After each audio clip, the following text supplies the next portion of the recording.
Okay, we are sorry for the delay, but welcome to the driver briefing. We have not changed the rules much. Of course, we have some rules that are specific to this track, but otherwise it's the normal drive safely and be cautious of other drivers. Obviously don't brake check, don't go for unnecessary move that will lead to crashes and unnecessary collisions. Just to go over some of the race notes we have for Imola here. We have drivers expected to go full speed in turn 1, 2, turn 5, 6, turn 9, turn 12, turn 15, 14, 15 to avoid incidents. This is for the qualifying session primarily. Of course, just quick mention for the qualifying session, make sure that you get out of the way of faster moving cars so you don't impede the lap. This may be punished if we find that you are impeding another driver's lap where you could have moved out of the way. So just be cautious of that, of course.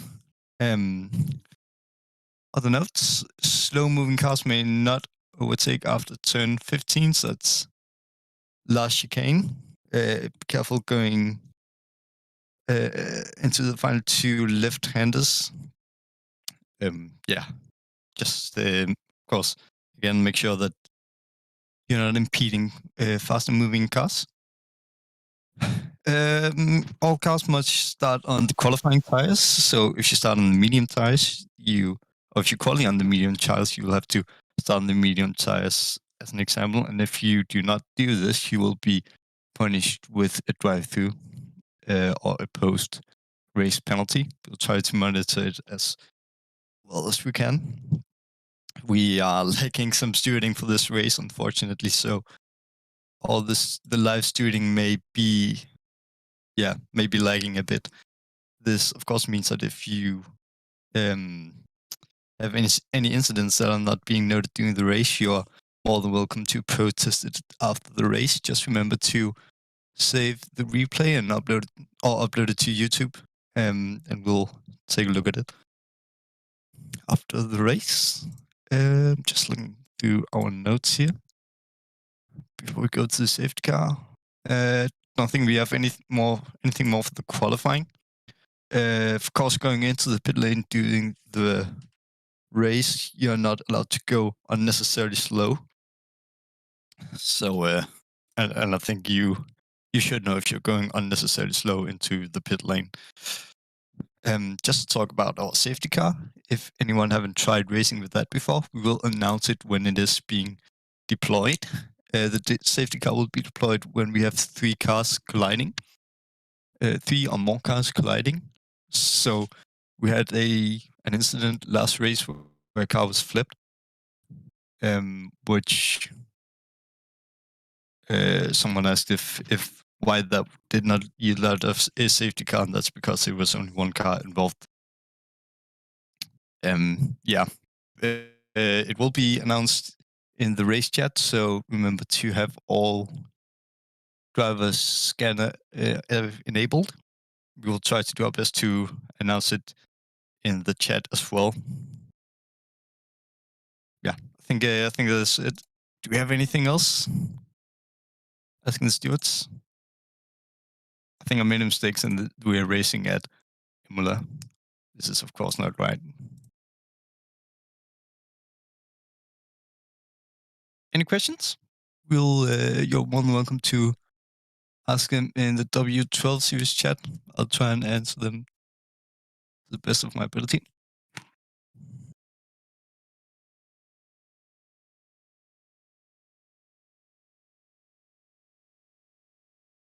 Don't think there's any questions. Okay. Yeah. Just to sum it up, be cautious. Don't crash into people, and make sure you are aware of faster moving cars in the qualifying laps. And of course, make sure that you have the voice chat scanner set to all teams so you can hear when we are announcing the safety car, if that will be necessary during the race. And the last thing, make sure that you are always able to protest an incident after the race if it has not been noticed during the race. But we'll of course do the best that we can. But I think that's it. If nobody has any questions, good luck racing. Stay safe.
Well, hello, everybody. Welcome along to Anti-Store Racing. This is the W12 Series Race 7. We're going to be here at the famous classic Hungaroring with this 14-turn tricky track. Obviously, with some of those S's in there from turn 6 all the way to turn 11.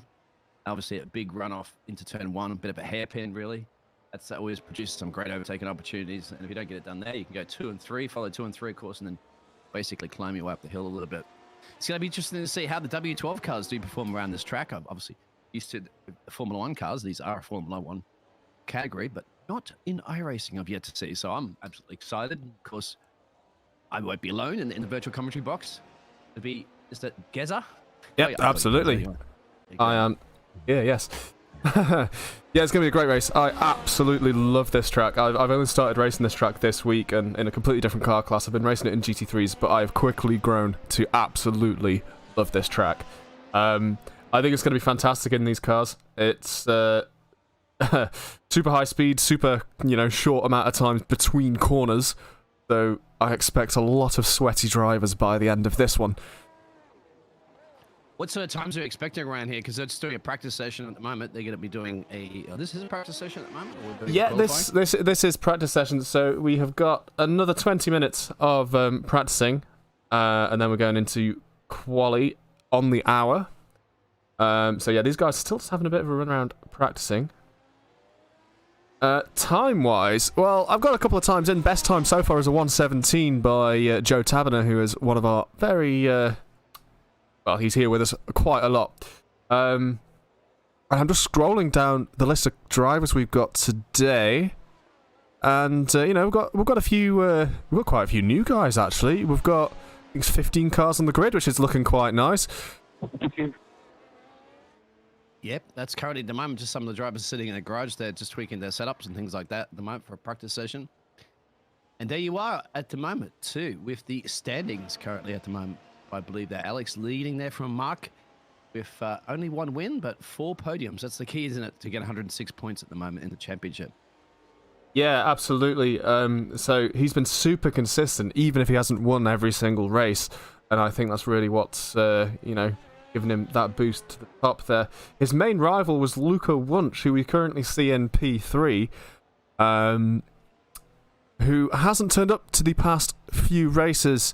I think he was a bit disheartened by a rather nasty crash in Austria, unfortunately, and we haven't seen him since. But hopefully he'll come back at some point and attempt to regain his title. Yeah, exactly. I mean, like all drivers, you're going to have that one crash or so, don't you, in your career? In the championship, it happens to the best of the best. But it's a season. It's not just one race. So obviously, it's proven that he could win. There's 1-3. I'm just curious, how can you have 3 wins and no podiums? Very good point. I shall talk to my graphics team about that one. I'll be the other assumption there would be 3 podiums, of course, there as well. But yes, of course. I believe he did win every race he took part in. Wow. That's a pretty good record to be disheartened about. I I would take that one any day of the week if I had one bad race. So I apologize. Every race he took, every race he took part in, other than the one he got crashed. Yeah, crashed out in. So yeah, obviously that disheartened him a lot. But the rest of the crew, you know, Alex is kind of running away with this one. You know, Mark Stevens does have a chance here, and you know we did see him win. I think the last 2 races, the last one being edge of seat till the very end. And I don't know. I don't know if anybody else really has much chance to get all the way up there. I mean, P3 is definitely up for grabs by Radecki or Wojciech or Hans even. Is definitely up for grabs there. So I think there's going to be a bit of a fight for the 3rd place in the standings. But I think, my personal opinion, we've already got our P1 and P2 right there. Whether it's Alex, whether it's Mark in P1. Yep, exactly right. They could kind of run away with this. How many more races do we have in the season? I believe there's 12 races in total, so, you know, there's enough to grab a huge amount of points. Yep. Exactly. As you get more and more people onto the grid as well, it's going to get a little bit more difficult to secure it up. So these are the moments to start getting a nice win here between Alex or Mark. Could very much separate themselves in this championship. Oh, perhaps they'll finish at a 1-2 and spice things up. Or even better, let's say, maybe somebody else to come out of there, step out of the shadows and into the spotlight and pick up a race win today. Just wondering too if I can get any audio up in how you're sharing it to me, so I can, at all. We're just testing out some new things today, of course, just to try to make it a little bit better. Forecasting? I can certainly try. That's the only thing I do miss. Just the pure raw of these engines that you guys are obviously out there in the YouTube world can hear, and obviously the drivers can hear it in their cars. There's the famous Hungaroring symbol that they get the trophy as well. Well, Formula 1 drivers get a trophy with that. I'm not quite sure what that means, just that twisty thing with the colours of Hungary on it. But I have to look that up actually to see if there's a specific, that symbol, if it specifically means something or not. Just perhaps it's all the corners all twisted together, or all 14 of them here in Hungary. As we're watching man second in the championship at the moment, coming out there in that nice livery, that green and black, as he's just getting out of the way of the other drivers that are on there flying laps. Oh yeah, I think there's a couple of really interesting corners on this track. The first one coming up in a moment, which is uphill here, where the braking point I assume would be as the curb starts, and then throw it round that left-hander. In these cars, it appears fairly easy. It doesn't seem you have to slow down too much. But in other cars, it destabilizes the car quite badly. And, you know, if you hit the curb in the wrong place, you'll end up spinning around. Then you've got that chicane right there as well. On the entry to that chicane, if you cut too much of that curb, it is counted as an off-track. It is actually quite difficult to, you know, cut enough of it so you're still being fast, but not cut so much that you get the off-track. So yeah, I think that's a key point where people are going to get off-tracks today. And then you've got this section after the chicane, which is all throttle control. It's quite bizarre, really, on a track you know, that these sort of cars race on, because it does feel so small. You know, they call it Monaco without the walls, for a very good reason. That's right, Monaco without the walls. So 1:16 is the quickest time at the moment, just in a practice session. A lot of people on the 18s and the 20s, but that's a pretty good time there, to say, from Johan. At the moment, just a couple of seconds, almost a second and change or so, quicker than everybody else. Just managing to find his way around. I don't know if you want to go and jump on board with Mark right now, so we get an idea of how handling this Monaco without walls feels, as he's flying his way around the track at the moment, going through what appears to be... Apologies, who was that you requested? Oh, just a driver I'm going to go on board with. Ah, okay, sure thing. Give me a moment to get this camera sorted out.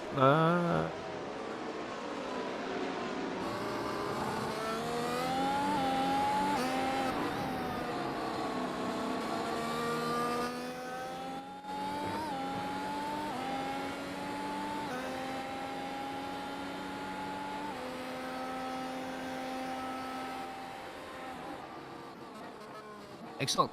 That's Alex here on board with currently at the moment. Where is he? He's going around turn 1. Now you're going to be tucking the car up right underneath the little bridge there. And then you've got to sweep it over here to that turn 2. And it tightens up, and then you throw it over to the turn 3. That is a little bit of a straight as you climb your way uphill. And it's going to kink a little bit to the right, but it swings all the way out to the left. You want to get this one right. Lots of speed in and out. Tuck it over to the right-hand side. Very tricky. Long, sweeping 5. Turn this one. Stay off the chicane that's on the right-hand there. I'll throw the car around. Here's your sweeping little S's. Get the car out wide, nice and wide. And these more of your S's turning through 8, 9, and 10. Gets really wide there. Uses the runoff area. This is your turn 11. Another one of those. Nice. Feels good. Following the power, bit of traffic up ahead. You're going to go all the way down, tighten it up into this very tricky section here of turn 12. And this one can really catch you off guard. It's a sweeping, once again, stay off that chicane. Don't hit it too much or lift the car up. They're quite high. And then around for your final corner here where you want to basically almost throw it into the pit lane, tucked up next to the fence. And then run across the line, scoot across the line there. Alex will set that. 1 minute 17. 0.57. That's how it feels anyway to do 1 minute 17 around this track, and board with that man who's leading the championship. At a 1:15.3 here from Mark, throwing himself way into the lead. A good second in the lead, so yeah, he's Speedy Boy today. Absolutely. That's is he in a Formula 1 car and everybody else is in a Formula 2 car? I'm sure they got the message. That's pretty quick.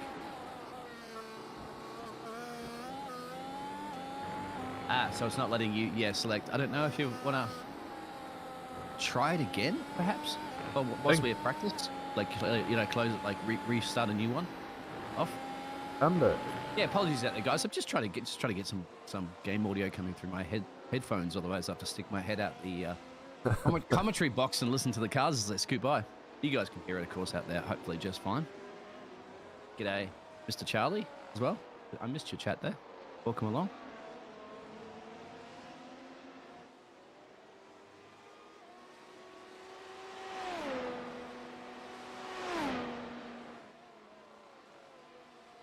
Apologies out there, too. If you hear any noise, I do have some workers that will be working out in my window soon, putting something up. I might hear some crashing and banging. See if this works. No, that. The car spinning off into the background. Stream audio is all good. Thank you very much, there, Charles.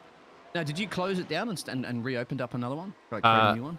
I haven't yet. I'll do that again, though. That might be the only way to set it up from the start.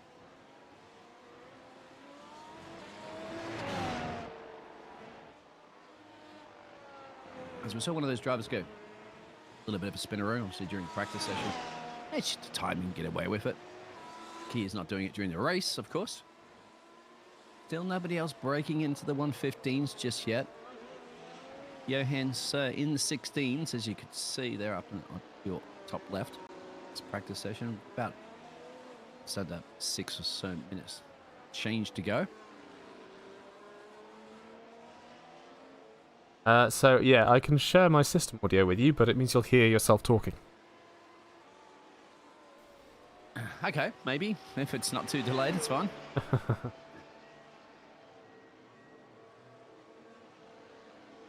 Not sure if this is good or not either, because it means I have to share an entire screen. I can just easily turn it off anyway if it's too annoying for me.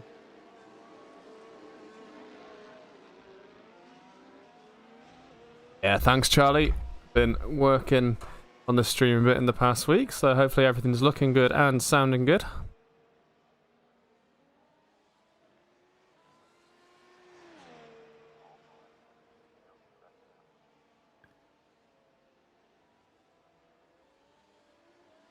Yeah, okay. So I can hear myself, but I can't hear the game audio. It's fine.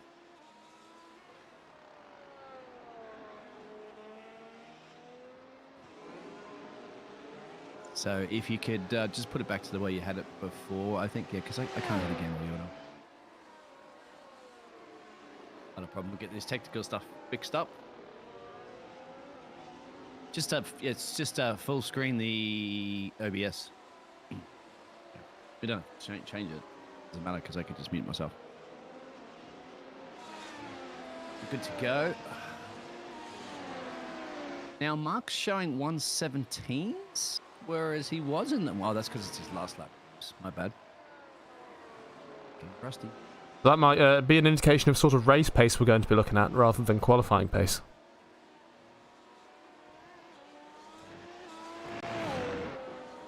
Exactly. It's going to be interesting. Obviously, when they have a heavy fuel load.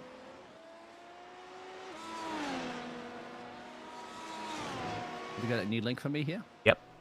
Sent it over. Okay.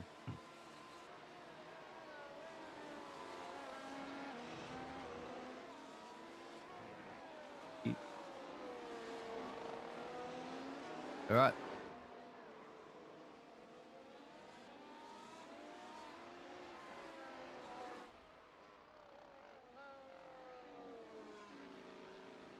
So 3 minutes remaining of this practice session. And it looks like most of our guys have actually gone out and set a lap. Do have a lot of new faces here today, actually. That's quite cool, that is. Yeah, more names for me to mispronunciate. For sure.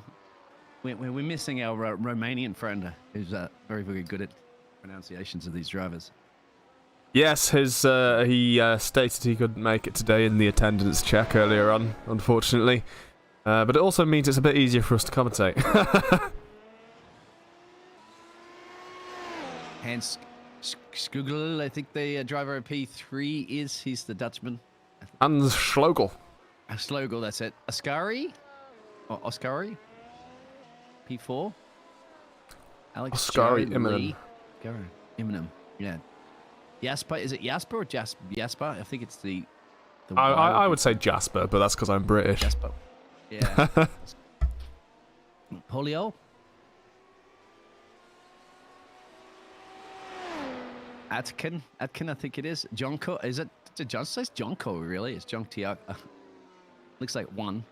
Wanto or Juanto. Wanto? Well, I mean, it probably completely depends where they're from. Let's, we can find that out, though. Let's have a look at this person.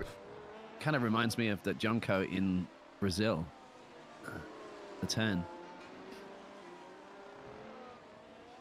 In the Interlagos. Portuguese, I'd say.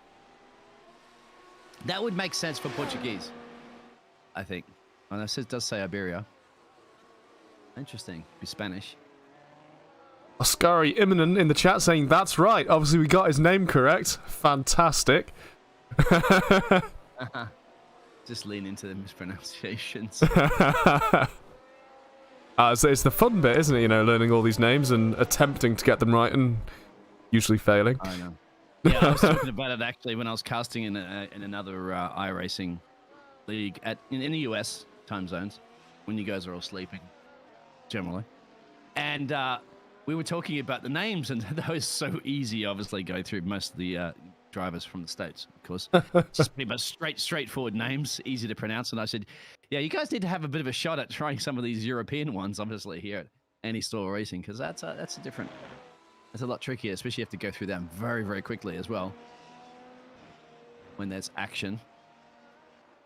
And good old Mark. At least Mark makes it easy for us. Mark Stevens out there. He has a bit of a spin too. Do you think he just heard us? Perhaps he did hear us. Yeah, perhaps that was our fault there. But he did hit the sausage curb on the exit of the... that one. Yeah. But he controlled it quite nicely, held his brakes, managed to keep the control going in the car going in a straight line, even though he was twirling. Exactly like he meant to. Why, even when he's facing the wrong direction, he just, you scoot straight back to pits. What I would do is try to turn the car back around and take off and get an idea how it feels, because that's practice, right? If you have a spin in the race, you're not just going to go back to, you're just going to return back to pits immediately. You have to get the car back onto the track and continue. Now that's practice. I can very much understand. I can very much understand why you'd. why you'd say that coming from the F1 series, because obviously in the F1 series your tyres are burning. As soon as you put your foot down, you'd be spinning. It's not quite like that in iRacing. You don't notice so much of a difference. There is a little bit difference. Like if you were to put your foot down and go onto a curb or something round the next corner, yeah, you might find it's a bit loose. But generally on the track, you don't see that much difference, and your tyres do cool down a lot quicker than they do in the F1 series as well. Oh, okay. So that's not so important, obviously, of doing that. So practice per se of from recovering from a spin. That's fair enough. Then that makes sense. Well, yeah, hopefully, in the back of the driver's mind, he doesn't have to worry about that during the race because he won't spin. But it's kind of inevitable here on this track, isn't it? Somebody's going to go around because, yeah, those curbs can be a little bit dangerous if you hit them, especially those white ones that are on the inside, right? I mean, I presume it's similar to what the F1 game is because they do lift the car up, so getting this traction. I think we're probably going to see spins in the slightly higher speed corners this time, and definitely on the exit of the chicane. So here we're watching Mark Stevens. This is qualifying now, so we've got 20 minutes of qualifying. Mark Stevens is going to be the first driver to put in a lap. He gets through that hairpin quite good. Get on the power. That's turn 1. And that's one of those chicanes that we're talking about there up on the inside.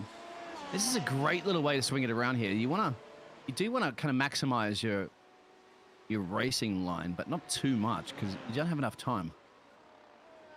So we're going to get the first split coming in there at the moment. In a second. Oh, we already had that first split.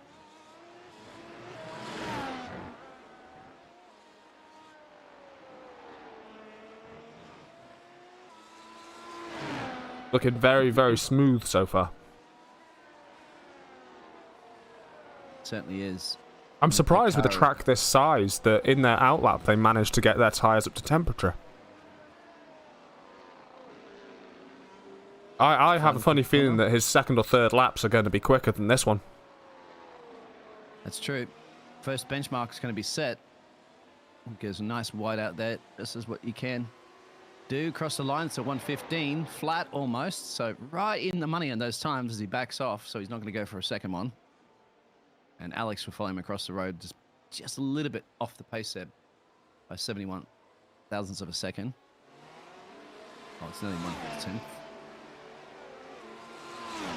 Yeah, so Alex and Hans, Hannes, Joe, all set their first times in there. So 16s and 15s are what they're at automatically. Not too bad considering we saw 17s on average during the practice. So they're just bringing the big guns out now. Ascari, if he got his name correctly out there or not, he just backed off on his lap, obviously at 126, so he's made a mistake somewhere. If we commit to a second lap. I'm watching Carlos.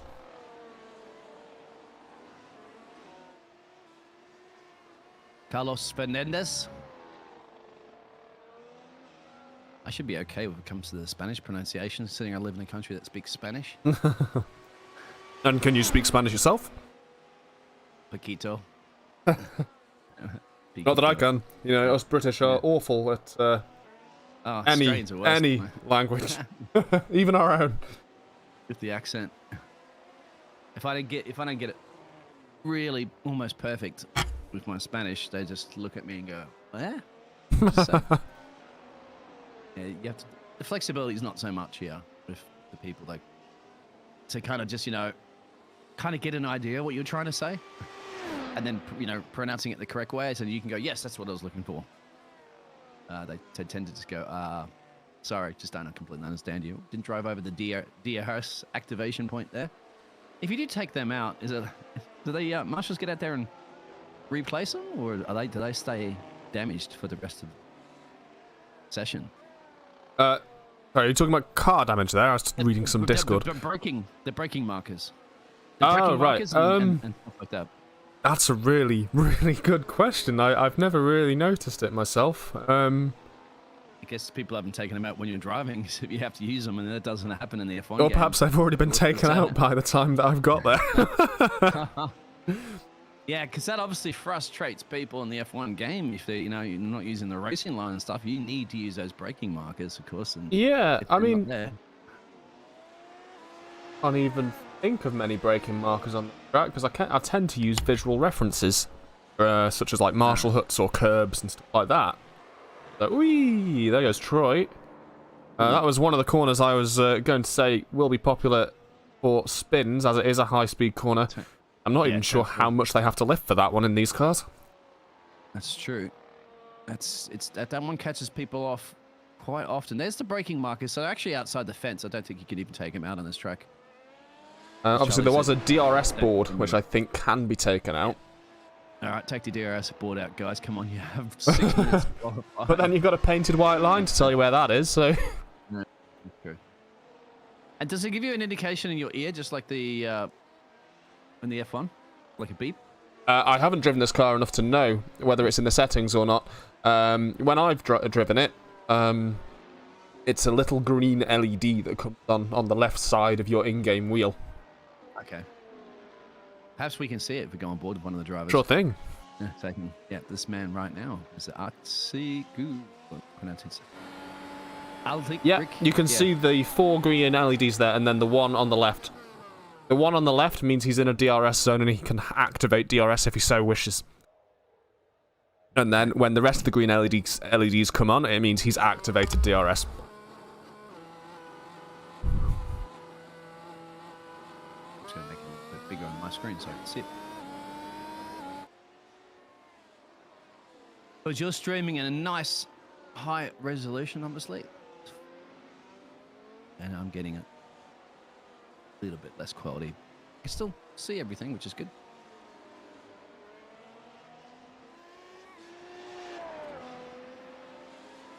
Yeah, I mean, one of the reasons we moved to YouTube, for that lovely 1080, 60 FPS.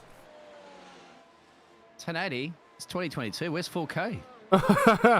British internet will not agree with 4K. That's where it is. Yeah, true.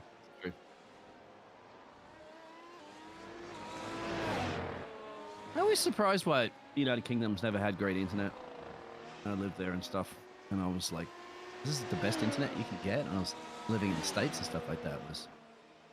That's just capitalism for you, but that's a different conversation.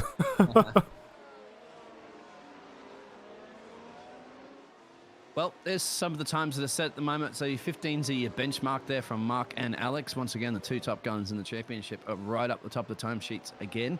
So it looks like it's going to be a nice little spicy battle. Oi, Troy going round again. Ooh, that's the final corner too. Hmm.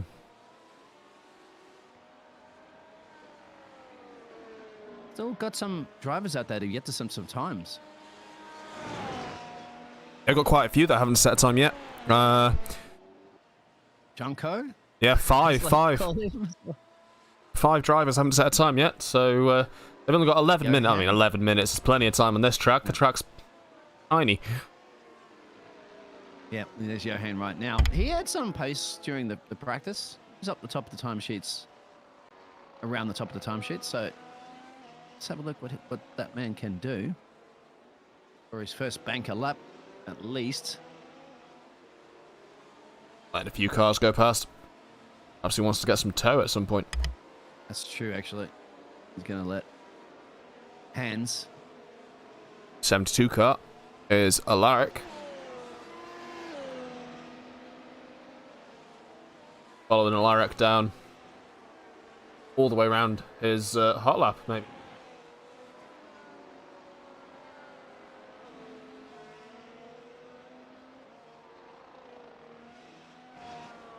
Lee Barmer gets a time on the board there, but it's a 1:18.12.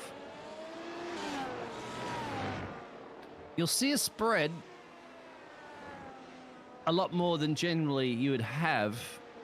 Like the times will be a lot different, of course. They'll spread out a little bit more than what,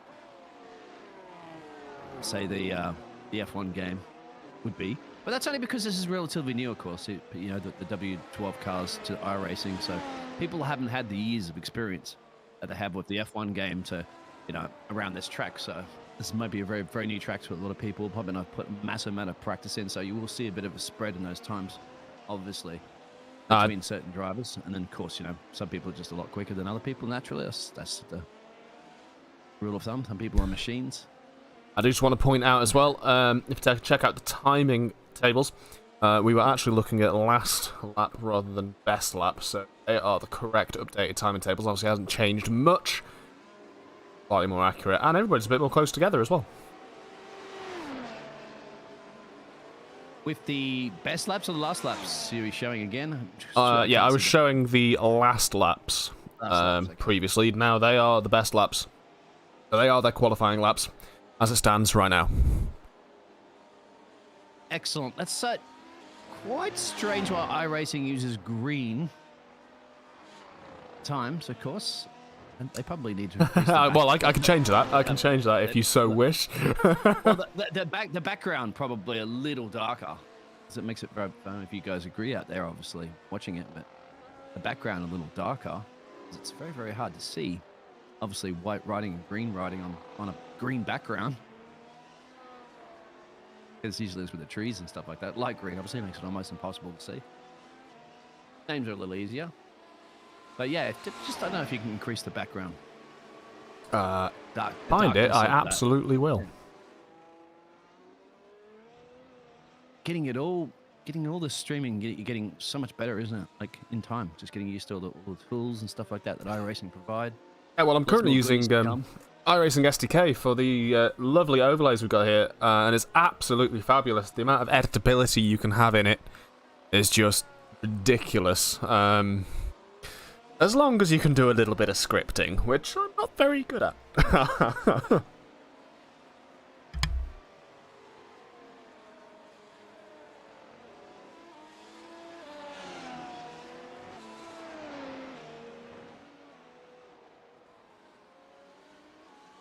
Right, sorry.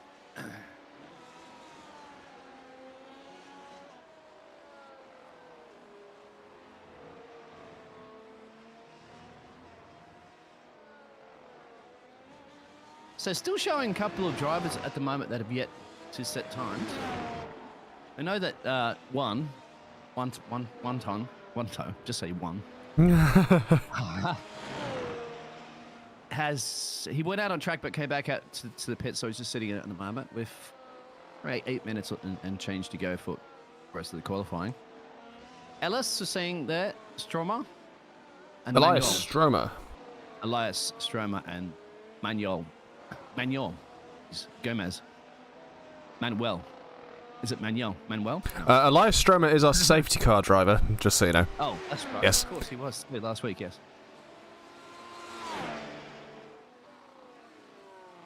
Maybe the other driver hasn't made it there, or he didn't pass his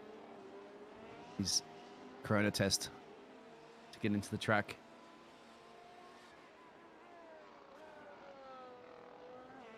So 15s all the way down to 19s are the best times at the moment. A lot of people sitting in those 16s from Joe all the way down to Troy. That's Joe in P4 and Troy in P8. And then you get to the mid pack there, let's say at the moment, there, Johan down the 17s. Down to P11, and of course, and a couple of drivers are at the 18. So that's not, I mean, a bit of a spread, obviously, in times. Hello out there. Deo? God, you guys with these names. Dowd, that is Mars. Names. I think you met Mars a very long time ago. Yeah. I have met Mars. G'day, mate. Yeah, how you doing, dude? It's good to see you here. Yeah, Mars. Just change your name to Mars. Here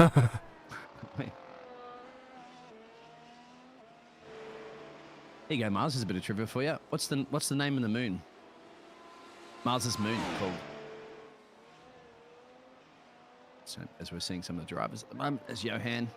So Johan's got himself up there now, up into P6. That's good. That's about the times that remember he was doing during the practice sessions. Expect you'd probably find a little bit more time out of that car. Good to see you as well, mate. And they've got 5 minutes remaining now. That's 5 minutes remaining on qualifying.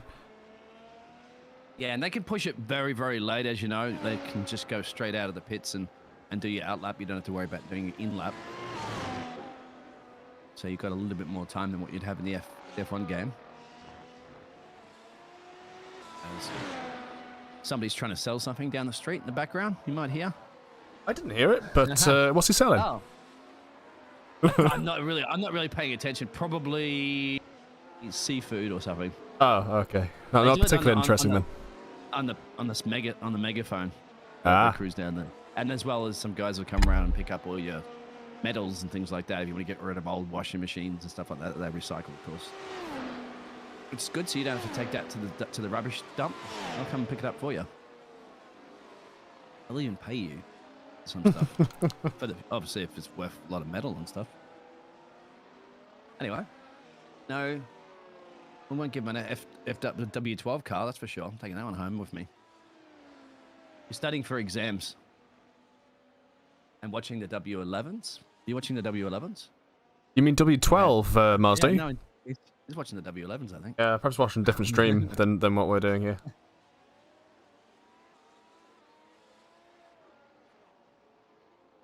They're coming out on track right now.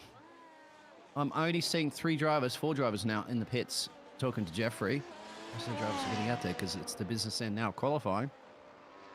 Time is not on your side unless you're happy with the time that you've put in and think that's enough. I don't think Mr. Mark and Alex are going to be 100% confident with that, because if you look at those times, they're 0.002 of a second difference between them. That's just ridiculous. That's, yeah. Yeah, he said W12 there, of course, Mars. Yeah, we're just messing around with you. Once again, you think about this. Okay, so you think about 0.002 of a second here. A Formula 1 car travels a football pitch in 1 second. The entire football pitch. Believe it too. I think it's your football. Soccer. In 1 second. So think about how much distance there would be to 0.002 of a second. That would probably be, what are you looking at, about an inch or two, I think? Difference? When they cross the line? I mean, that's some mad maths that, you know, I'm not competent enough to do. But, yeah, something like that, I'd estimate. I've got Mars in the chat supporting Alex Aguirre. Alex Aguirre. Yeah, I'm not sure of that. Yeah. He's got an easy first name for us to pronounce. I'm happy with that, Alex. I need a piece of paper to start writing nicknames down for these drivers. Just give them a nickname. It's fine. It's set. No problem, man.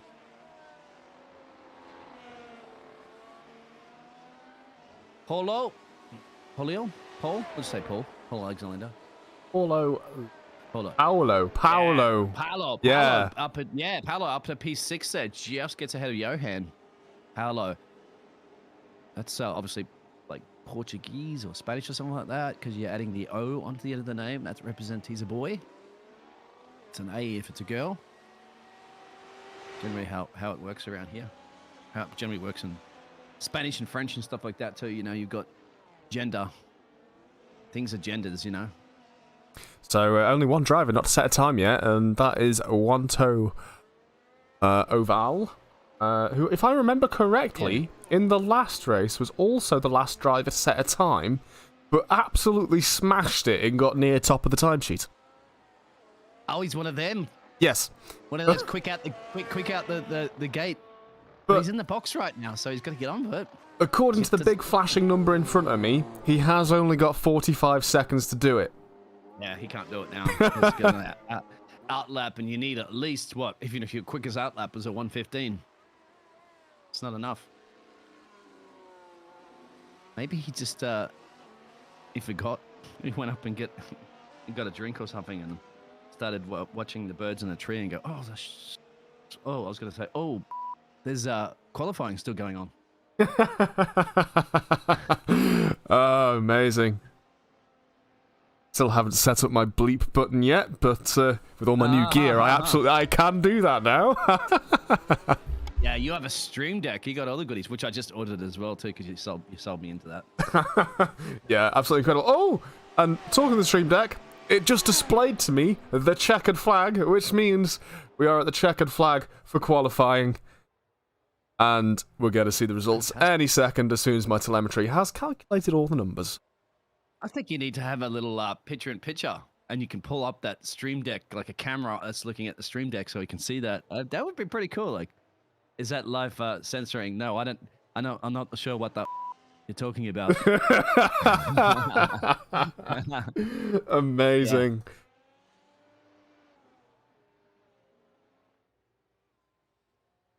I'd still like to know what that symbol means. What symbol is this? The one that was in the middle of the track that has the oh. You see it right now. That one. That's what they have on the trophies. When they give out the trophy, it's a trophy like that. At least we've seen that, but I don't know what that means, that symbol. Just a twisty. If you guys know, let me know. Switch up your studying there, Mars, so just pause that studying and now study what that means and come back to us and we'll give you a grade on that. So you can see there. For the standings currently at the moment, Alex is leading this one from Mark, but Mark got the qualifying edge on Alex with this one around setting the fastest time. And believe it or not, they were identical times that they set. Identical. How does that work then? First person to set it? Yes. Gets the qualifying? Gets the first person. That's it. So currently we're seeing the current standings. As soon as I get some results through qualifying, which will happen 8 seconds, I will put those on. Yeah, that's. I mean, there were two thousandths of a second between them, and then all of a sudden they've just tied it up. So I don't know. I'm actually going to be really interested, looking forward to seeing these two drivers battle it out into turn 1. There's the grid for today. Yep, you'd like to read through that for us, please? We don't have our Romanian friend here today. Absolutely. Just give me one moment. Get these cameras sorted out and ready for the race. So today we have got Mark Stevens starting at P1, Alex Aguirre right next to him P2, Hans Schlegel P3, Joe Tabner P4, Jasper Smelt P5, Paolo Alexandre Lopez P6, Johan Roussel P7, Oskari Immonen P8, Alaric van den Bos P9, Troy Banks P10, and Atakan Batur 11. Going down to Stephen Grabowski P12, Lee Barmer P13, Carlos M. Fernandez P14, Juanto Oval P15, and also Manuel Gomez Esteban, who didn't set a time. Who, if he joins, we'll find out if he doesn't join. If not, then obviously he is with the race.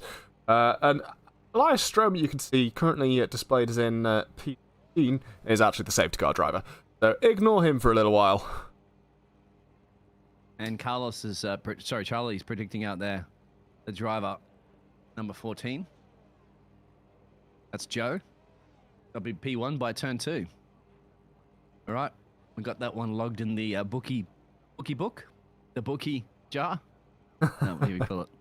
Locked in with the bookies. There it is. How many YouTube channel points are you going to bet on that one? Yeah. If only that was a thing.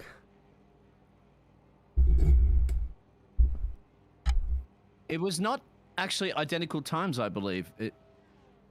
Going through that grid order that came up on the screen, it looks like it was 4 thousandths of a second, I think, that separated Mark and Alex. And that's 1 light, 2 light, 3, 4, 5. Lights are out, and away we go. Alex Aguirre got an absolutely fantastic start there. Already in front of Mark Stevens. Mark Stevens going to the outside. Alex Aguirre keeping the inside. He's going to send it around the outside. Goes wide. Alex Aguirre keeping in front there.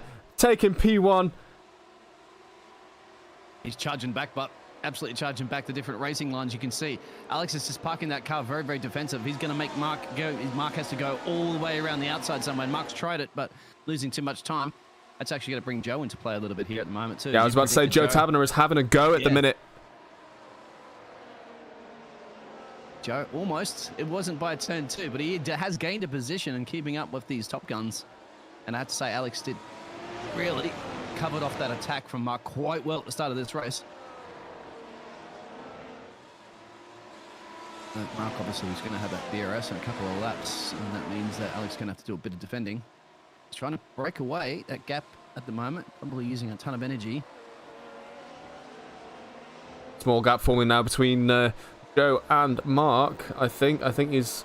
Although Joe seems to be gaining ever so slightly in the higher speed corners. And one as well, like number 27 car. He gained 4 positions off that, so he did fantastic. Oh, big crash in the back there. Big crash in the back. Yeah. That was Jasper Smelt who just spun around. Let's take a replay of that. Is that notorious last corner that's been catching some of those drivers off? No, it's not actually. Oh, there we go. Sorry, replay having a bit of an issue there. There he goes. He just spun it round. Did he hit anybody else? He didn't hit anybody else. Wow, that's amazing that they all went round him then. Wow.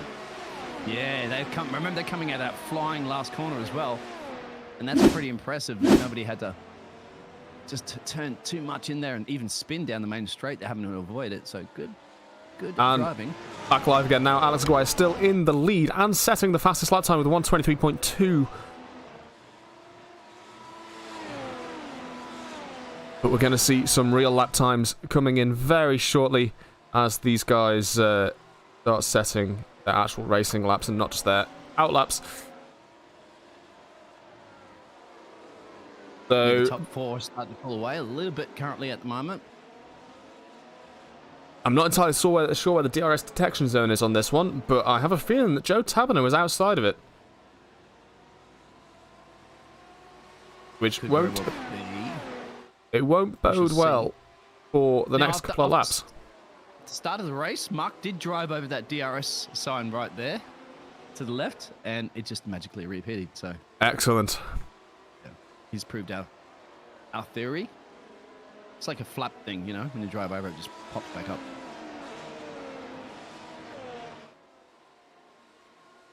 Your top 3 just in the background. You can see the Dutch driver, Hans.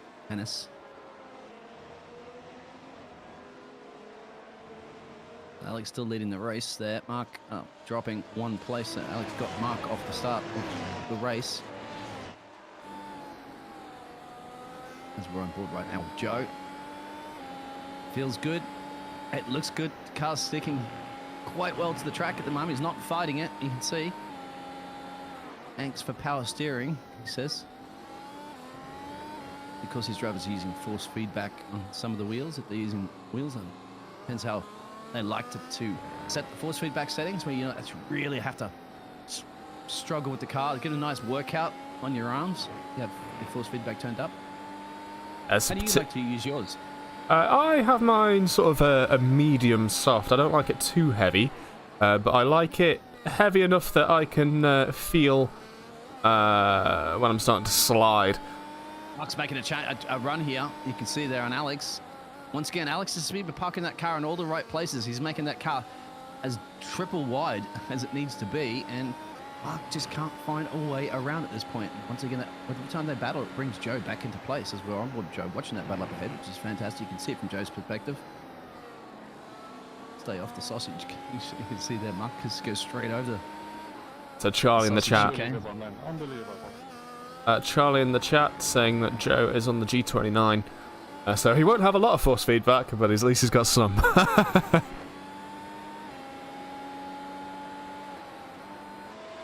you go.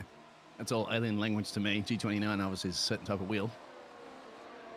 Yep, Logitech G29, very much an entry-level wheel, but absolutely for, you know, for enthusiasts. I think a lot of people have that wheel, yeah. Yeah. Very, very, very popular. A very good price as well for those who aren't really IRM wheels. And DRS flaps opening. Joe Taberner and Mark Stevens, both with DRS. This is where we're probably going to see a move now. If Mark Stevens can get close enough to Alex over the course of a lap. And I have a funny feeling he's going to have to be within 4-ish tenths around the last corner to get that overtake done. Yeah, you're right. You got to be super, super close. And once again, Alex is a man that just parks that car in a very difficult place to overtake. Now, we did see in the previous race, but, I mean, you think Alex is untouchable sometimes, but he makes an error. He has made an error before. He's been looking very, very good in practice on this track, however. And I believe last week he did say that this was one of his more preferred tracks as well. That's right, he did. Who won the previous race again? I believe it was Mark Stevens. Mark, I think it was too, because I think Alex spun, didn't he? Yes. He had a very unlucky race. Towards the end or something like that, and had to crawl his way back. I think he was crawling his way back, obviously, with the pace, the tyres. No, that's right. It was the soft tyres or something. Couldn't quite get the pace up. I don't know. I do too many of these a week. It's very confusing. I didn't do any Hungary races this week, but it's been primarily in Mexico. Very curious there. Mark Stevens didn't open his DRS down the main straight. He must have forgot. Alex is now a second ahead. Over a second ahead. This is terrible, and Joe Tabin is still within DRS range of Mark Stevens, so Mark's race could be going down the drain a little bit. And Mars, thank you for joining us. Yeah, man, we'll see you around. Feel free to drop into the Discord anytime. Someone's off the track there.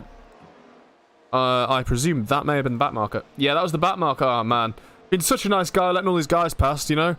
It's difficult on this race, on this track, especially if you're not really used to, used to racing these cars. But, yeah, I kind of feel bad for the guy. Colours of the Hungarian flag. That's what that sculpture is. I knew it has the colours of Hungary. The flag, of course, but I was just wondering if the symbol meant anything. Just twisty windy, I guess, to represent this track, Monaco without the barriers. And here we go. Another run, perhaps, and Mark's managed to catch back up to Alex. So this time around, I guess he remembered to use that DRS activation flap. Not quite sure what happened there, stream. I do apologise. My OBS lost connection for a split second. Don't know why, but we're back here again. Massive apologies on that one. You have one job. That's right. Mark's the quickest man on the track currently. At the moment, you can see the purple. He set that in the last lap.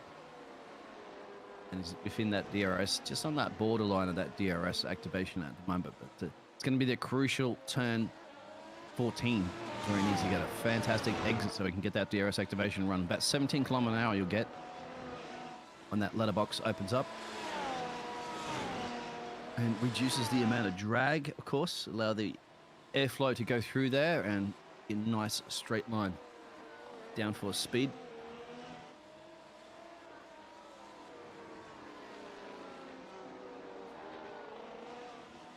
I believe we are experiencing some latency on stream as well at the minute. My CPU having a quick moment. Hopefully it'll stabilize very shortly.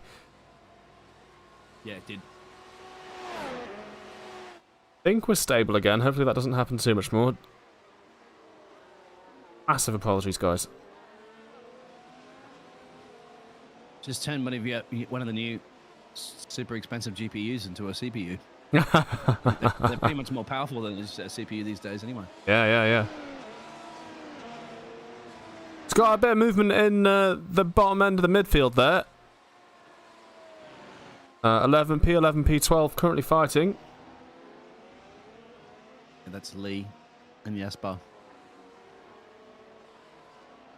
I think it's my beautiful British internet that is affecting me right now.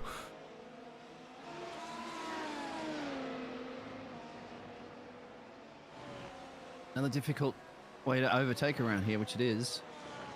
Is that Steve also getting a pleasant position gain? It is. So Steve dropped a couple, actually. Steve must have made a mistake there, P11. Stephen definitely has made a mistake. It's Alaric van der Bos and Steve Gabrowski who've crashed. Let's go take a look at a replay of this. Pretty spread out, so it must have been... That's just He's gone around, and there it is. Oh, wow. Yeah. That's going to hurt your back a little bit. Oh, wow. Yeah. I hope he's okay. That's probably the biggest crash we've seen so far this season. In the Absolutely. W12, that's for sure. Yep. And you know, race control, probably would have seen that. They would have looked at that and decided not to call a safety car because in our rulebook, safety car only comes out if 3 or more cars have an incident together and it's blocking the track, whereas they both spun straight off the track. Therefore, we don't need to call a safety car.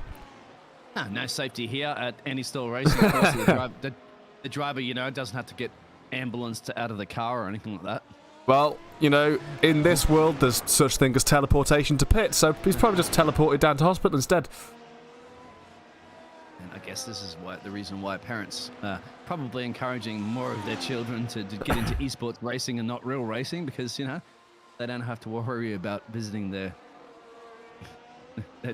son or daughter in a hospital. And that's actually happened. It was, what was it, the F2 esports drivers going to real motor racing? Stuff like that's occurring more and more, believe it or not, now. Yeah, absolutely. I don't really think I'd want to do it. You know, I want the experience of trying one of these cars, but I wouldn't actually want to race them just for the risk of death. Yeah. Fair play to the marshals, exactly. I'm quite happy in my rig here. At the lead of Mark and Alex. Check this side out. by side. Alex is keeping it. Now Mark on the inside. Whoa, this is close. Yeah, this is going to be very interesting. It's going to slot through here. Alex is going to have the racing beautiful line. move. But now this is going to very, if Mark can keep following here as close as they are at the moment, just 32 thousandths of a second, I think, separating them. He's going to have a good run with that DRS. He made a little bit of an error coming out the corner there. You can see a bit of a puff up dust. You don't want to be doing that in this level. I mean, there's almost nowhere to overtake now until maybe the last corner or definitely the first corner. He's got to tuck it up here through this twisty section of 12, 13. And 14 is the exit you want to get out of, the final corner. You can see drop back a little bit. As well, Alex is just turning it up just to cover him off because the DRS coming up now. Probably drop back a little bit so he could get extra speed on the last corner and not have to lift at all. And there's the DRS activation. I don't think he's going to get it. He's too far away. Now, not a very long final straight there. No, so I wonder if it did. There was probably no replay of that, but Alex has covered him off in the straights. That's the key. I think he must also be just deploying that energy, just saving it a little bit and not allowing Mark to get that DRS activation. Yeah, fabulous defensive driving from Alex here. And I think it's one of the first times that we've seen this season that Mark has been absolutely challenged in this way. You know, other times we've seen him overtake Alex simply because of Alex making a mistake, and you know, it is going fantastic so far, but we don't want to jinx it, of course. We've still got strategy to go. You know, we're only on lap 11. My telemetry telling me 23 laps to go. Yeah, 50% race. Now, mandatory pit stops, of course. And what are the tyres that they're currently on? Softs, it looks like there. Let's take a look. Unfortunately, my overlays haven't allowed me the ability to put tyres on screen yet, so I'm going to have to tell you. So, both Alex and Mark qualified on softs, and they're racing softs. Obviously, they have to race the softs if they're qualified on it. And so did Joe. Joe qualified on softs as well. But Johan Roussel is on mediums. So the strategy for Johan, he is going to stay out later, so he will be in P1 at some point during this race. And if he makes that strategy work, he may very well may be able to convert that into a podium. Yes, that's a very good idea. Mediums to softs, rather than softs to mediums that these drivers currently on. We're watching it with Alex and Mark. Just nothing between them, isn't it? They're just consistently in a league of their own. They've dropped Joe a little bit now. But there is one other driver to take a look at that, if it works for him, he's had a mastermind plan here. So Troy Banks, back in P11, obviously had some issues in the race, and he pitted early on. He's gone from mediums, that he qualified on, onto hards, which means he can go the entirety of the rest of this race on those hards. If he's quick enough, he'll overtake a great many positions, whilst everybody else is having to do their pits. And that's interesting, exactly, because he's 18 seconds, you can see there, away. Is that 18 seconds away from our race leader? No, it's not. He's 48 seconds away from our race leader at the moment. I've got it down to 51 seconds. Weird. Okay. Sorry, I'm seeing 48. Yeah, that's obviously the interval is there between himself and Lee, so he's 18 seconds and change down the road there from Lee. Yes. Okay, so yeah, 48 seconds and it's growing. Yeah. And, well, pit stop's 22 seconds in and out. So that would drop. Say Mark and Joe currently at the moment, they're going to be around where Jesper is. And 1, 8 and 9. Has Alex just pitted? Or did he have an issue? Alex has crashed. Go to a replay right now. Has he lost it coming through these S's? Or they've come together. Oh! They've come together. That's contact. That was contact. Well, that'll go to the marshals, no doubt. Alex did have it. He's going to lose that position, obviously, to a few of those cars. But do you think there's an opportunity for him for right now just to box, get some fresh boots on, and try to challenge his way back up through the field? I think it's a good idea. I mean, there's something definitely wrong with his car now because he didn't make that last corner unless he was just letting people pass. I don't know. Let's take a look at that crash again. Get a different angle on it. Yeah, I wonder if he probably might not have just seen Mark. Okay, so he's wrecked his suspension there on the front right. Yeah, you can see the wheels bent out of shape. The toe is completely wrong. The car's kind of strafing slightly. So he's probably going back to the pit. Going back live now.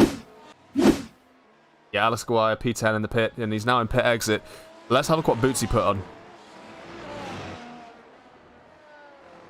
He went to the mediums. Yeah, as expected, he went to the mediums. You know, you can do a whole one of these races on mediums anyway. You can do a 50% race on a medium quite easily. So, yeah, the medium was the obvious choice for him. It'd be nice if they brought in super softs, so that you had a choice between super softs and softs for shorter races like this. Yeah, very interesting there. It's now 40 seconds and change away from Mark. So just keep an eye on his laps, if he can just put some absolute bankers in here now. And try to make his gain back up through it and minimize the damage in his championship, of course, to Mark. And if you look at that, it was just, it's a blind spot. You know, these cars' mirrors aren't very good, as we know. And that very back right hand. So he was on the right side, on his right, of course. Mark's tires is coming up there, so the stewards obviously will look at that one. But it's once again, I think it's just to me, it's just a racing incident. It's very hard to overtake. Mark was been trying multiple times to get a job done. Didn't work. They were wheel-to-wheel racing, of course, a few laps earlier than that. And unfortunately, if gap car didn't work in that situation. I just received notice from the stewards. Incident between cars 71 and 141 is under investigation, which is obviously the collision we just saw. And we do have a bit of history as well in this race as well for incidents. There was an incident apparently between car 17 and car 27. Car 17 being Troy Banks and car 27 being Wanto O'Valley. So obviously that was the issue that caused Troy Banks to put on the hards. Unfortunately means that car number 17, Troy Banks, has gained a 5-second post-race penalty. Say 5 seconds post-race what? Ban? Penalty. 5 seconds, yes. Because iRacing unfortunately doesn't allow you to give someone under 30 seconds of penalty during a race. So we have to note down the amount of penalty and add it to the time at the end of the race. Okay, so currently we drop him, let's say if the race was to finish right now, behind Oscar, but still ahead of Troy at this point. But there's still pit stops to be made. And I think they've made those pit stops already anyway. What's, just to let me know there in the live timing telemetry that we're looking at, what's the PC? I assume that's... yeah, pit time is between 22.5 to 22.7 seconds on average. I mean, the amount of pit stops taken. Oh, There's PC in there, next to best in the live timing. As Mark's boxing, as well as Joe. So Joe's followed him in. Let's have a look at that pit stop battle. That will put Johan into lead of this race.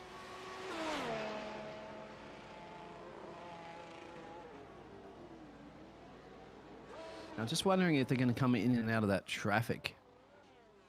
As you can see, Mark at the moment. Where is this? A few of the cars coming around the final corner. You can see on the track map there. If you're going to be ahead of the 22 car of Jasper. No, he won't. Jasper, I think, will go through. No, there is. We'll actually just get ahead of them. It's worked out brilliantly for Mark, but I think Joe's got caught in that traffic behind. Yep, Joe absolutely has. Joe's back in P5, admit it. So it's worked out brilliantly for Mark. And I don't know if Joe perhaps might have just gone in a lap earlier or something and covered that off, because, yeah, that traffic's going to hurt him a little bit at this point, because there's still those drivers that are yet to box. So note from the stewards, incident between 71 and 141 will be investigated after the race. Okie dokie. So at this point, nothing drivers need to worry about. I'm just having a look at the last laps there from Alex. He is the quickest man on track, obviously, with those boots, trying to recover his way back up there. A 17.27. That was his best lap, too, on that last lap. And, well, Mark and those other drivers were doing 18s. Right? Yet to see what Mark's time will be at the moment once we come up with some fresh boots.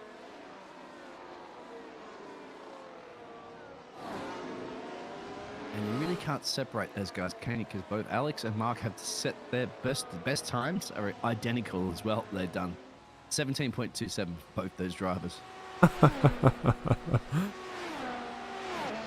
Well, Alex now in P8. Bit of a recovery drive now. Yeah, but we have seen everything's possible. I mean, there's 16 laps left. Mark. Yeah, just a mistake from any of those drivers, and Alex could be very much back in the picture here. Problem is, he's got a clear air, so he can get those banker laps in consistently. You can see there's a bit of a gap up the road. Yeah, and Johan Roussel in P1 needs to pit this lap if he's going to maximise his efficiency. He should have pitted last lap if he was to maximise his efficiency, but yeah, he's definitely going to lose that. Well, he's going to come out P4 theoretically, I think, maybe P5, definitely P5 now. Yeah, where Haynes is, but that's probably, yeah. If he can clear him, I don't think he'll be behind. He should be able to clear Paulo. Paulo. Yeah. Paulo, of course, the sixth place. Oh, then again, he won't now, because that gap's 16 or so seconds. He's lost a lot of time here, Johan. I'm getting a little confused with this. As Mark just set the fastest lap on the fresh boots, 16.69. Alex's last lap, a 17.3. So he's almost shaved a second a lap there. And Jasper's boxing from P7, as you can see on the map. Does he come back out of the pit lane? He has, but he's going to have traffic at the moment. Jasper, there's going to be the car 27. Quite sure if they did get through there, if he can go back to Jasper. Mr. Director. Yep, sorry. There we go. Might have lost him. Oh, there's the traffic. Yeah, so I think he got out just... Oh! Ouch. Wow.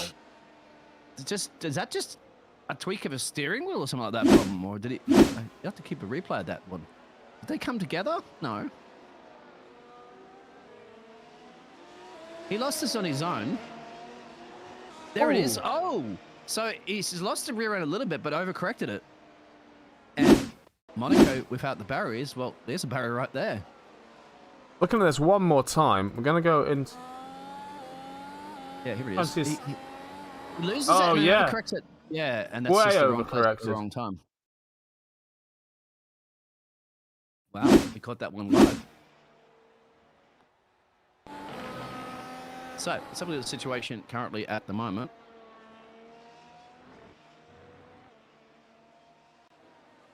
At the lap times, Mark backed off a little bit on his time, so he's in 17.3s. Alex is in the 17.1s. Believe it or not, Alex is still a little bit quicker than Mark, and Mark has the fresh boots on. But Mark might be just pacing and holding his tyres out there because he's still got another 14 or so laps to go. And he hasn't got a major threat. Johan still needs to box, of course. And I think Johan might be covering off the 5th place there. If he can, he's going to be dropping some time. I mean, he's dropped over a second in last lap to Mark behind him. He's got to come back out there and clear.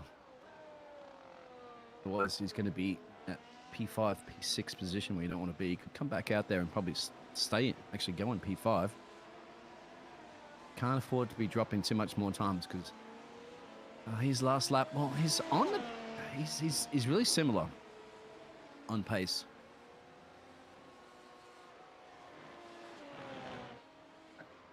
Mark obviously has no problems in covering him off at the pit stop, as well as Joe and Heinz. They've made their pit stops. Yeah, the PC and the timing board that I'm seeing is pit stops. How many pit stops they've completed. So, excellent. The other interesting one to look at is OT, which is how many off tracks during. Oh, I don't see that on the. Should be near the end of your board. Oh, yes, it is. I have to scroll across.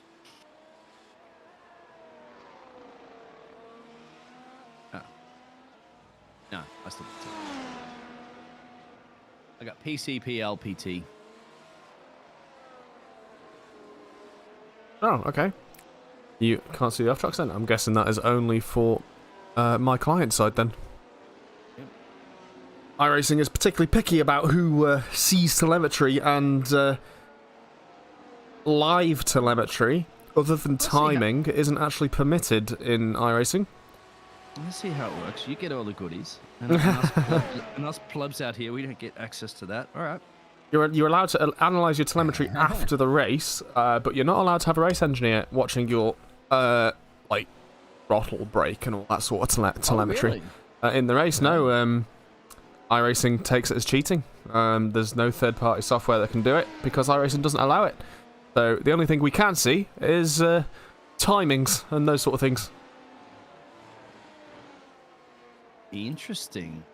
That's not fair that the engineers can't do it. This is a professional sim software. I see we can, but they have to do a lap and then send us the file. Send us the telemetry file.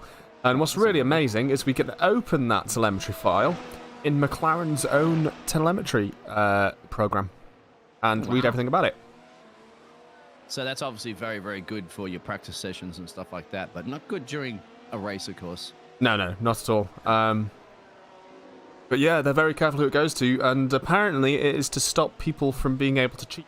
Because if you can read the telemetry, then you can inject telemetry as well, and manage to go around the track autonomously.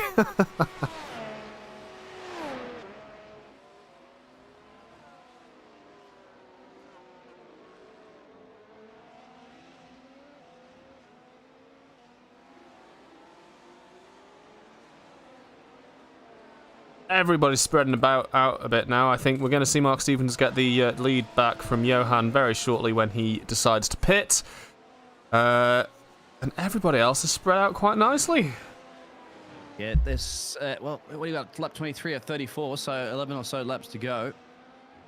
Johan's still not making that pit stop. I'm just saying she's going to stretch that one out as long as possible, but he's now 18.36 last lap. And I don't think he is going to be able to clear. Maybe Alex will even get him at this point if Alex continues up with these laps, because Alex is still the fastest man around Hungaroring at the moment. And he should get a nice little DRS tow here from, I presume, it's Portuguese. Paulo, I think. Paulo's Portuguese, yeah. It looks like Portuguese colours as well, too, on that car. You get the DRS tow here. It's one thing to catch, another thing to overtake. And you've got to get overtakes done quickly, as he's also got pit lane exit there, traffic ahead, and that will definitely hurt him. As you can see, he's going to have to lift off here and make sure he doesn't get entanglement. This is a great little battle as we go up into turn 3 and 4. He's going to drive around the outside of these cars. He can't. He's going to sweep back here. this is costing me a little bit of time, but I'm sure he's probably excited that he gets to actually fight it out again with some cars, because he can't fight it out with Mark right now. Much too far up the road. He's there fighting. Johan came in and out of the pits. So Johan had, I told you it was going to be super close, wasn't it, with Johan, but that's going to frustrate Alex a little bit. I'm sure Johan would have really liked to get ahead.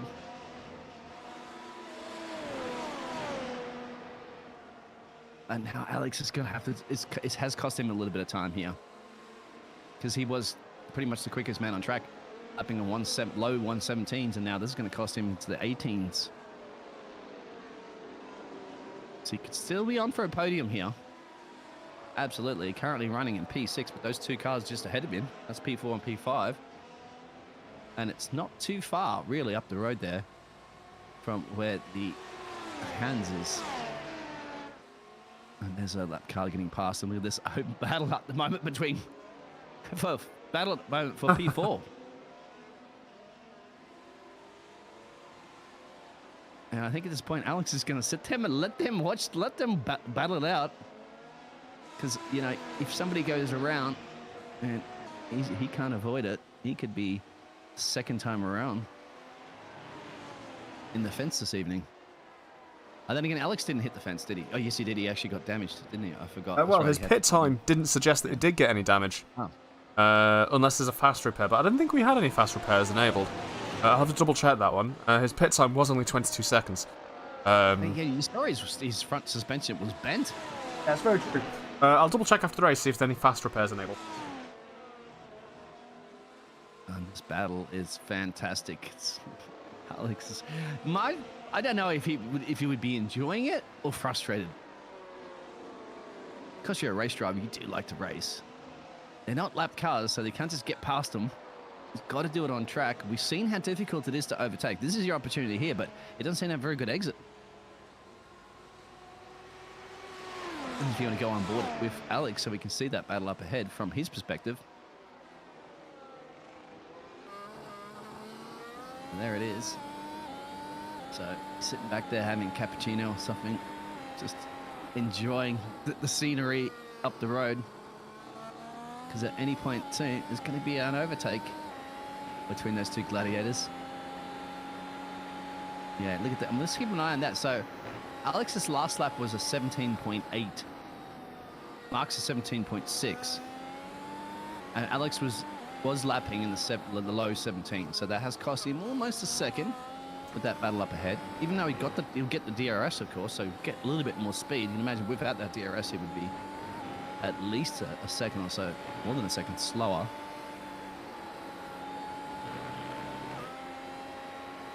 He's trying to figure if he has enough time left to try to catch the third place man. Once again, he has to get past these two drivers first in order for that to happen. And overtaking around here doesn't look too easy. So cameraman's got him lost in the tree. This is a good opportunity now, because look, they are close.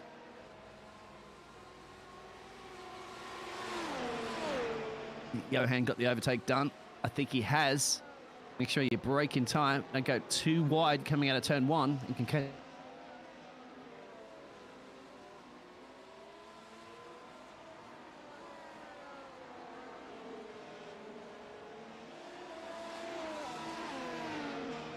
Alex has got his sights set on Paolo now. Looks like he's about to set up for something. I may have lost Biggles for a second, I think.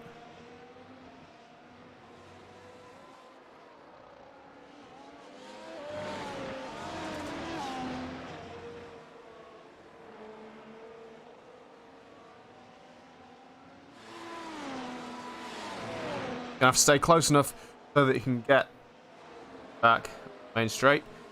Yeah, Biggles' net might have died out there.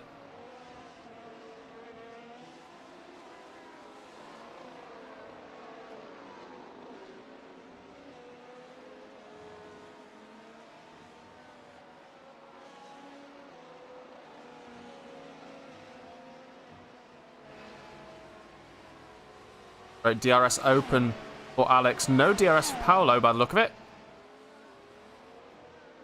And he's going for a long dive, but doesn't quite make it.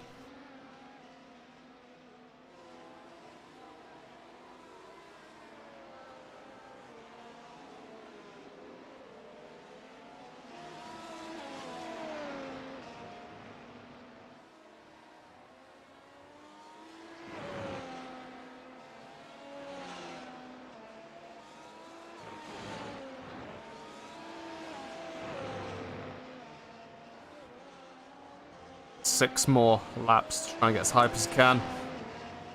Driver that was in P1 for most of this race, in P6, attempting to get these positions back.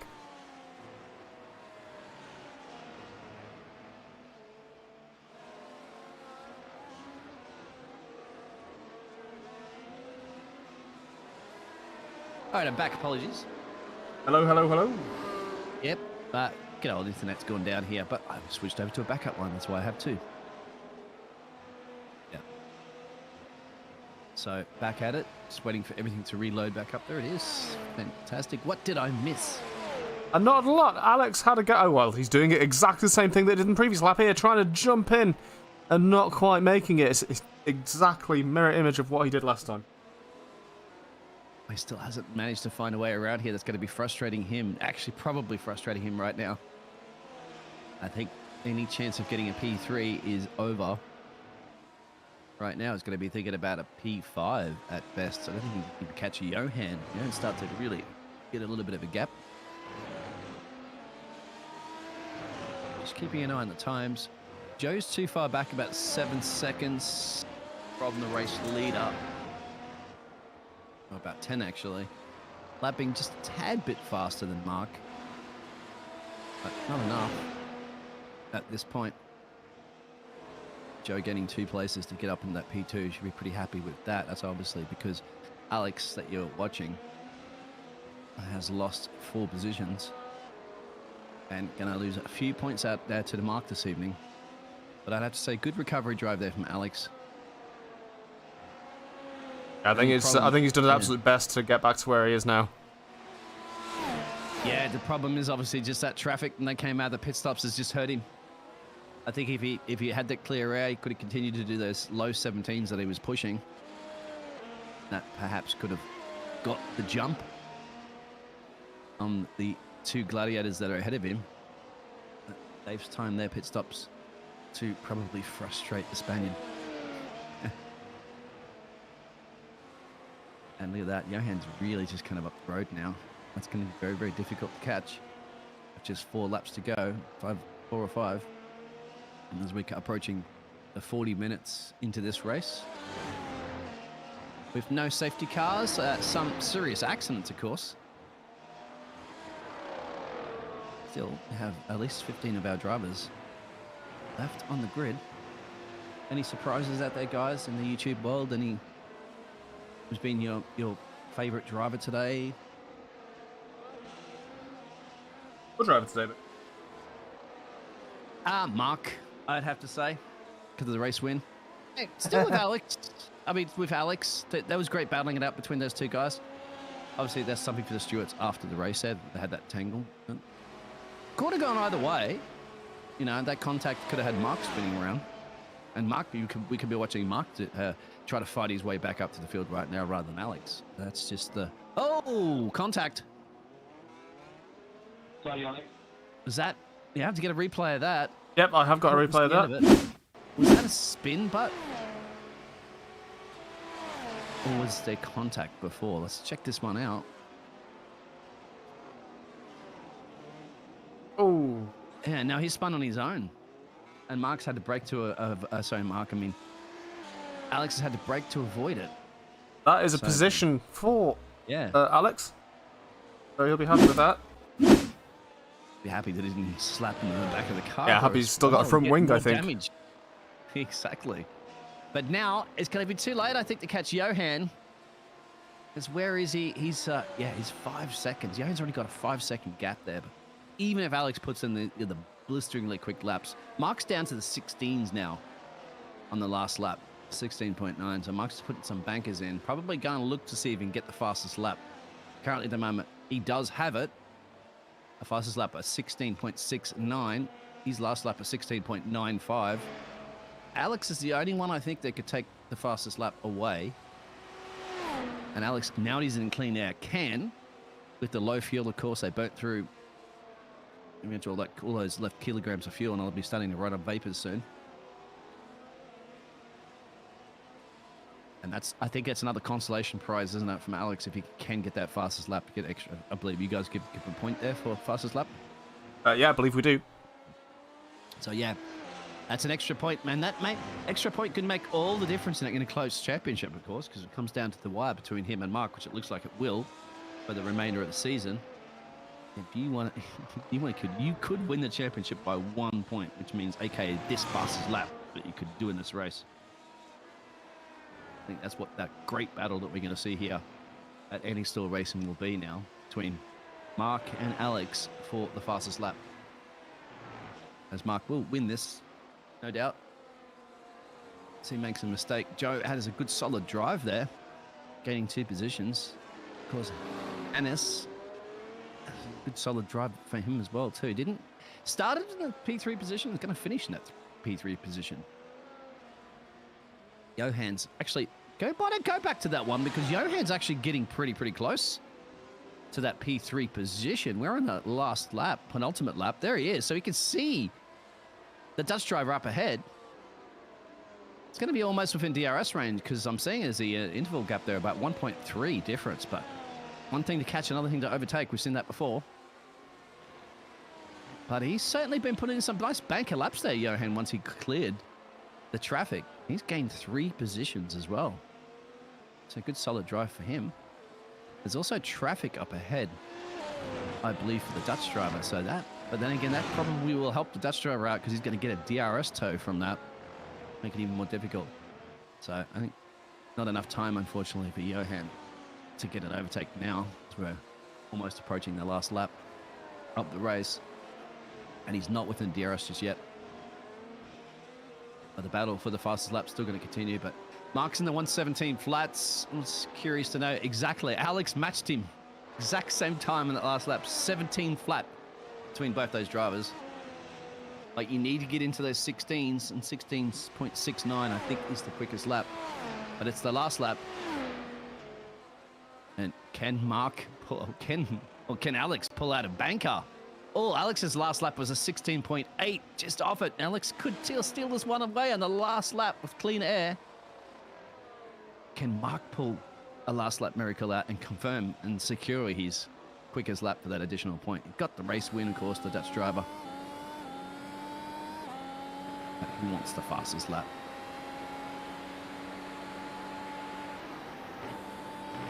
Jesper didn't have a very good race today. He's at that massive crash, dropped 8 places down in 13. Wanko, he gained 6 positions up in a P9, finishes inside the top 10. That's going to be quite good for him. After we even saw him coming around the final corner now, I think. Yep, there he is. He's done it, the Dutchman. A flying Dutchman at that, and gets another race victory under his belt. Be pretty happy with that. He couldn't separate himself and Alex, really, until one of those drivers, unfortunately, went around. Joe, solid race for the Brit, up 2 positions. It'll be a nice, solid race there for him. And, of course, the Dutchman's going to come home there. There's a little bit of pressure from Johan towards the end, but kept it. That's Hans. Hans getting P3, yeah. Yeah, that was good for him. Now Alex got the fastest lap. Alex got it on the last lap. He got it on 16.2. Amazing.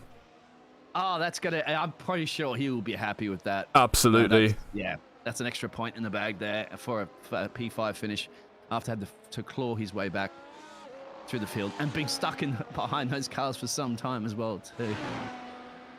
No, it is. Imagine if you would have probably got Johan. I think if he didn't have that squabble, but Johan obviously had tied that pit stop to a very late pit stop too. Remember, he was leading that race for some time, and on those stretched those mediums out for ages, and then a late pit stop. So yeah, that's going to wrap up your Hungaroring Hungary Grand Prix. Yeah, that was a really awesome race. Really enjoyed that one. A little bit of drama, but I think the track definitely makes for interesting watching. Very close together, all the cars fairly close together for the entire thing. You know, the P1 only finished 12 seconds ahead, whereas on other tracks it could be quite a lot more than that. Generally, everyone was pretty close to each other. Made a very, very nice race. I don't know, you would have heard that on stream a second ago. I'm sorry, Biggles, you wouldn't have heard it. But there's weird alarm bell sound. every time a car enters the pits, that alarm goes off. I'm still trying to figure out what it is. Oh. It's not like in the F1 when it goes beep beep beep beep. What is that? Like beep beep beep beep, like that sound. Yeah. It was that thing. It was that thing. Yeah, that's it. That's what they do. That's what they have on some tracks. They have it. Interesting. Well, there are the results of this race. P1, Mark Stevens. 2's Joe Tabner. Logal. Or Johan L. Alex Aguirre. P6, Paulo Lopez. P7, Asari Immonen. 8, and Batur. P9, Wanto Avale. P10, Troy Banks. P11, Lee Barmer. P12, Carlos Fernandez. P13, Melt. P14, Larek Boss. Last name there. It's a Larek Van Den Boss. I apologise. And then Grabowski, 15. And then our safety car driver. Got the P16 slot there. And because he's a safety car driver. And then Manuel Gomez didn't start the race, so he even ends up behind the safety car driver.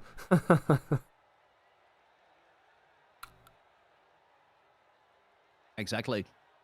Brilliant. So just going to try and grab some guys for some interviews. It looks like Mark Stevens and Hans Schlogel are ready for an interview.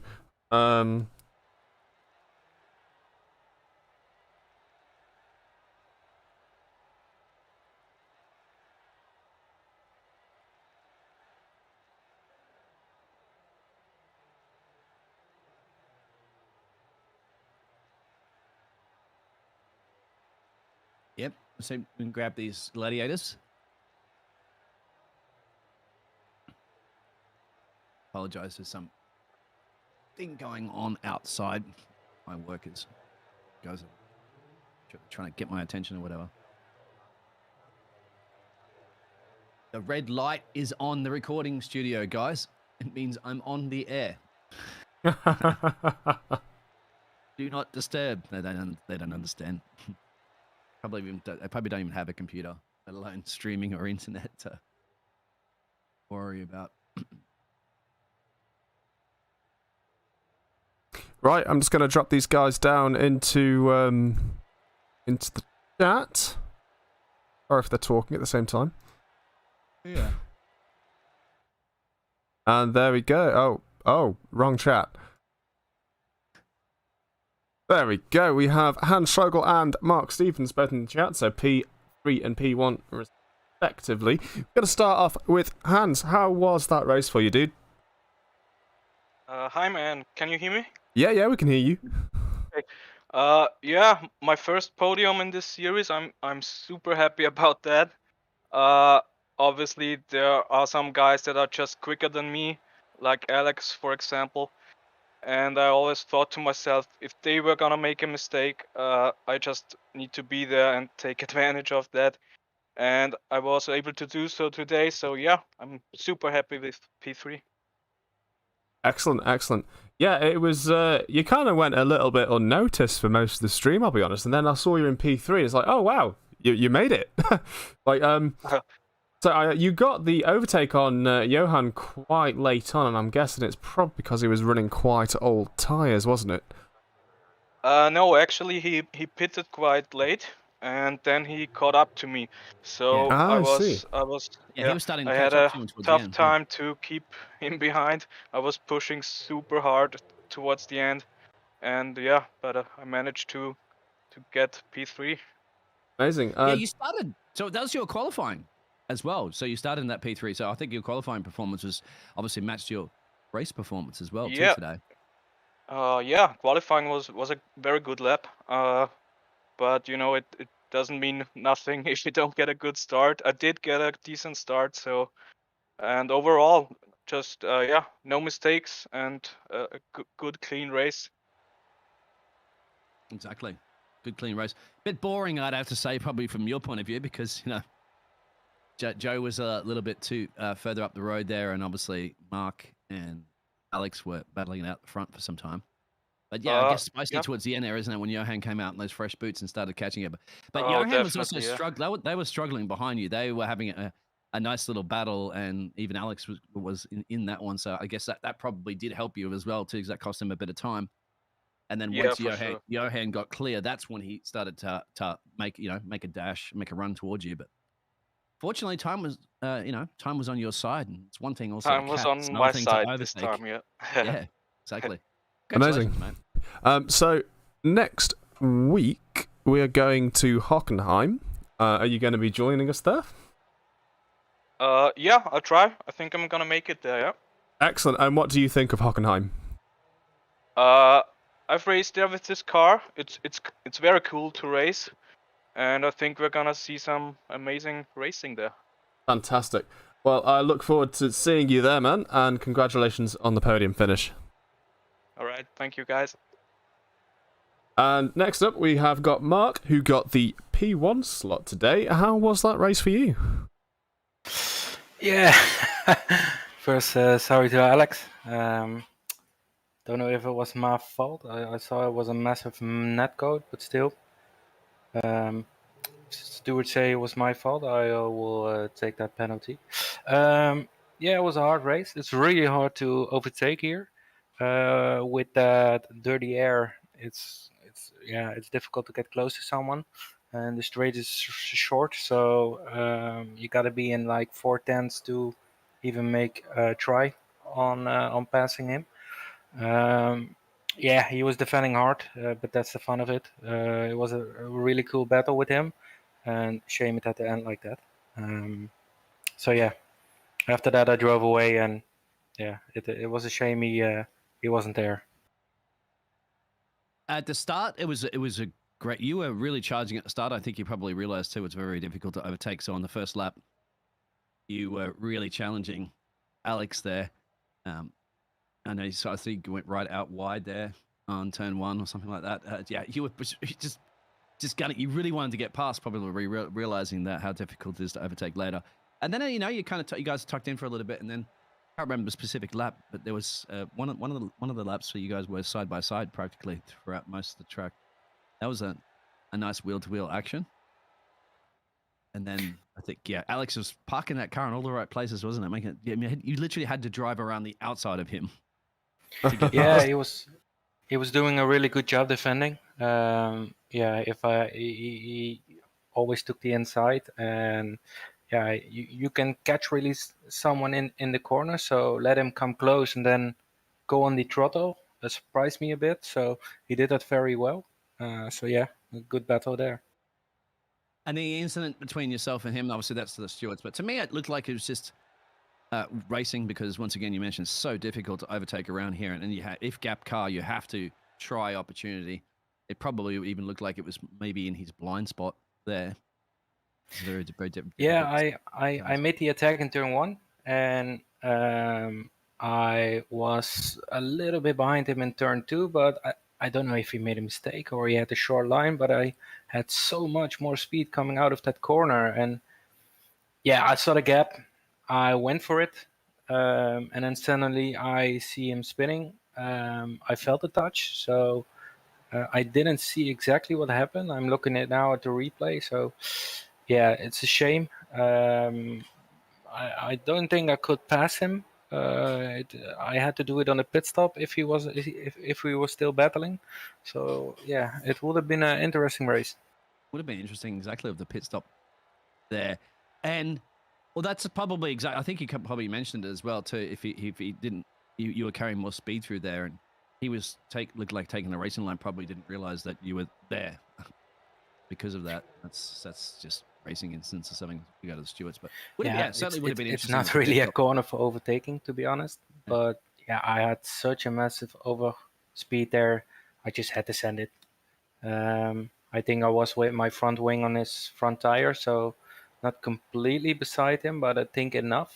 But still, if you're battling for the lead and even if there's an incident, it's always a shame. So, yeah. You're no longer a race driver if you don't seize those opportunities, of course. That as a classic. Yeah, exactly. A classic line, of course. But yeah, overall, that's going to give you a big chunk of points there. obviously Alex had come back. We were saying too in the broadcast booth towards the end there, it was going to be also come down to who's going to steal the fastest lap, because you guys were almost identical throughout the whole race on your times. And Alex, I think that consolation stole that fastest lap away from you on the last lap. Is that something you were also trying to secure as well to get the additional point? No, I wasn't really thinking about the fastest lap. I had enough space to recharge battery, but yeah, after that I was just a bit cruising. Yeah, I didn't think about the fast lap. Yeah, not really smart of me. Should have taken it, but yeah, it is what it is. Alex is okay. You didn't think about that. That's fine. He'll say, I'll take that one, because it's certainly close in the championship between you guys, and it could come down to 1 point at the end with a handful of races to go. Would be fun. You're qualifying, mate. You're qualifying. You guys were you and Alex are just, you couldn't even separate you guys. What was it, 0.004 of a second or something like that, I think? You grabbed the pole? Yeah, something like that. Yeah, qualifying was really hard. I was happy to take pole, but then you have the outside line. My start wasn't really good. My initial start was good, but I had wheel spin in the third gear. Didn't expect it to get wheel spin there. I didn't go full throttle, so I lost the momentum. He got the inside, and I don't have triple screen, so it's hard to see where he is beside me. So yeah, I just tried to get him on the next lap, but that didn't work. We'll have to talk to your team about that and get you the third screen. Yeah, I would try. Well, yeah, that was an absolutely fantastic race, and I'm going to finish this up with a question that I ask people. So we're going to Hockenheim next week. What do you think about that? I really like the track. I think it's a really fun track. It got everything in it, so yeah, I'm happy to race there. It's a cool track. Fantastic. Well, we look forward to seeing you there, and congratulations on the first place. Thanks. Till next week, guys. Yep. See you later, Mark. Now, Well, I think that brings us here our stream. Biggles, how was that for you, dude? good fun. Yeah, absolutely. Hungaroring does produce, some serious accidents. A couple of them. Lots of entertainment, wheel-to-wheel racing as well, and pit stops obviously can play a massive factor around here. Would have been good to see that pit stop battle, I think, between Mark and Alex, but most likely that'll be next week to see that. Absolutely, yeah. Germany. And very much looking forward to that. So that'll be next Monday at the same time. That is 6:30. See. Make sure you tune in. If you enjoyed the race, come join the Discord, and you can come and grab yourself a driver slot, because there's a few remaining, as you can see on screen currently. We also have a lot more soon to be announced. We're in a bit of a quiet time right now because our calendars have finished. But there's going to be a GT3 series very soon. I'm sure a lot more events coming up. So if you enjoyed the race, come join us, even if it's just for a bit of a chat. I want to say a massive thank you to all the drivers, and also a massive thank you to Biggles for joining me today. Not a problem, thank you. And the stewards, of course, too. Absolutely, stewards are going to have a fantastic thing of viewing that one incident over and over again. So good luck to them. And also, thank you to our viewers. We shall see you all next time.